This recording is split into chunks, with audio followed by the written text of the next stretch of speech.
Merci, Monsieur le Président, Madame la Ministre, Monsieur le rapporteur, Mesdames et Messieurs les députés, mes chers collègues, nous y voilà. La France va inscrire dans sa loi le père facultatif et permettre la venue au monde d'enfants sans père. Mais qui êtes-vous pour vous permettre une telle mutilation? Est-ce à dire qu'un père est inutile?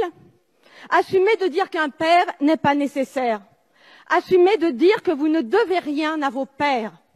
C'est précisément cette société-là que je ne veux pas.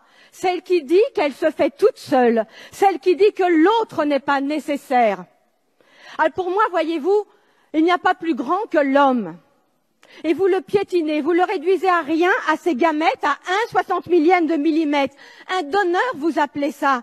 Mais Madame la Ministre, ça c'est un homme, Madame la Ministre. C'est pas un donneur, c'est celui qui porte et qui élève et qui soulève des montagnes pour son petit. Celui qui l'élève jusqu'à lui, celui qui le soigne et l'encourage. Celui qui le rassure et le grandit, qui l'écoute et l'accompagne. Mais n'avez-vous donc jamais eu de père pour que vous ne sachiez pas à quel point on ne se passe pas d'un père? C'est souffrance contre souffrance, Madame la Ministre. Il ne faudra pas dire « cette France-là a été humiliée ». Vous avez choisi d'en apaiser une en jetant de l'acide sur l'autre. C'est souffrance contre souffrance, je vous l'assure. Bien sûr, une mère peut faire ça. Évidemment qu'une mère peut tout faire. Et alors? Faut-il donc séparer et supprimer les pères? C'est ce que vous faites, Madame la Ministre. C'est ce que vous faites, Mesdames et Messieurs les députés. Et j'espère que vous aurez conscience de la société d'élimination que vous créez. J'idéalise les pères, me dit-on. Mais n'idéalisez-vous pas les mères? 30% des maltraitances sont dues aux mères. Nous devons légiférer pour un corps social. À force de Nous devons légiférer pour un corps social. Et à force de légiférer pour des catégories, des groupes et des sous-groupes, chacun tire de son côté, c'est la loi du plus fort. Vous créez les communautarismes contre lesquels vous prétendez lutter.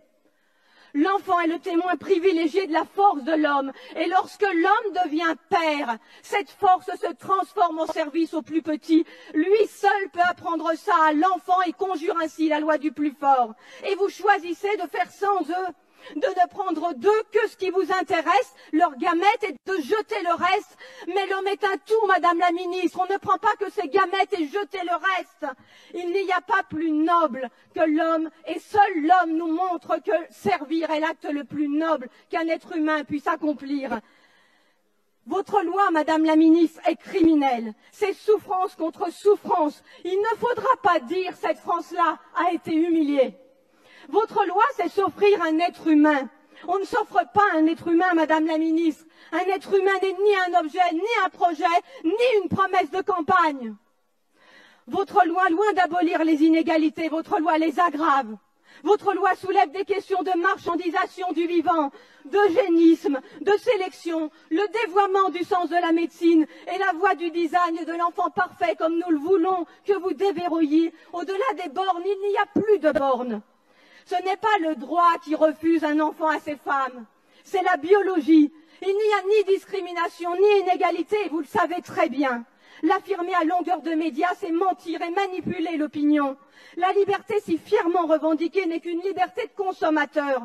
Des Français accèdent au hard discount reproductif qu'il faudra reconnaître en France. Si la PMA, la congélation ovocitaire, le DPI, la recherche sur embryons, si tout cela existe, c'est aussi parce qu'elle enrichit médecins, généticiens, biologistes, patrons de start-up, juristes, avocats, banquiers en sperme et en ovules. Et vous faites semblant de ne pas le voir. Aider l'autre, voyez-vous, et vous le savez, c'est l'aider à accompagner ses limites. C'est l'aider à accepter ses limites et vivre avec. Ce n'est pas dépasser le possible humain. On ne peut décemment pas destituer la figure paternelle au motif que des nouvelles familles apparaissent. Produire des enfants sans père est une atteinte aux droits de l'enfant. Donner à des enfants des parents toujours plus vieux n'est pas un progrès social. Donner une mère seule pour famille n'est pas un progrès social. C'est antinomique avec votre plan pauvreté, antinomique avec vos politiques d'aide à la famille. Et vous le savez très bien, comme vous savez que ce qui est vrai aujourd'hui n'est pas vrai demain, comme l'amour ou l'intention. Vous savez tout cela, mais vous cédez à la société gouvernée par ses seuls désirs. Vous cédez à la société gouvernée par zéro frustration. séparation et vous cédez à cette conquête de droit à l'infini, comme si la liberté s'y trouvait. Quelle leurre! Vos arguments nient le bon sens. Au nom de tous les enfants qui ont manqué de père. Je suis obligé de couper le micro. Je vous en prie. Je vous remercie. Je suis obligé de contraindre le temps de parole. Je vous en prie, s'il vous plaît, Madame Thiel. Je vous remercie.